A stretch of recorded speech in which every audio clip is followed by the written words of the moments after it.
Reading from the Holy Bible, the New American Bible. Deuteronomy chapter 16, Feast of the Passover. Observe the month of Abib by keeping the Passover of the Lord your God, since it was in the month of Abib that the Lord your God brought you out of Egypt by night. You shall offer the Passover sacrifice from your flock and your herd to the Lord your God, in the place the Lord will choose as the dwelling place of his name. You shall not eat leavened bread with it. For 7 days you shall eat with it only unleavened bread, the bread of affliction, so that you may remember as long as you live the day you left the land of Egypt. For in hurried flight you left the land of Egypt. No leaven is to be found with you in all your territory for 7 days, and none of the meat which you sacrificed on the evening of the first day shall be kept overnight for the next day. You may not sacrifice the Passover in any of the communities which the Lord your God gives you, only at the place which the Lord your God will choose as the dwelling place of his name, and in the evening at sunset.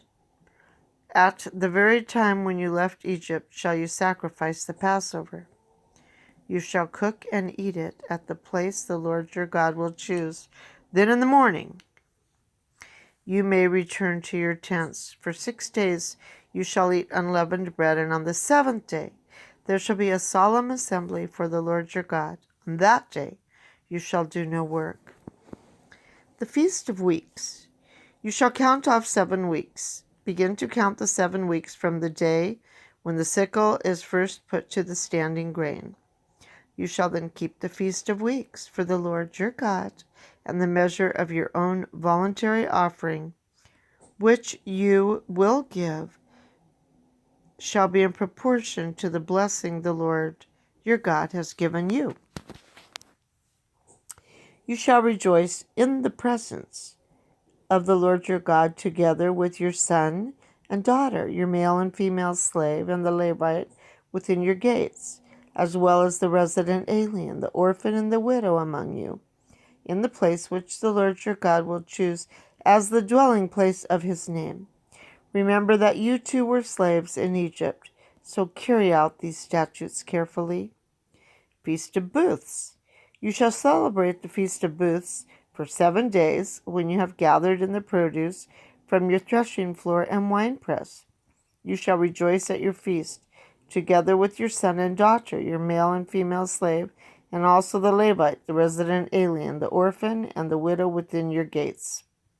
For 7 days you shall celebrate the feast for the Lord your God in the place which the Lord will choose, since the Lord your God has blessed you in all your crops and in all your undertakings.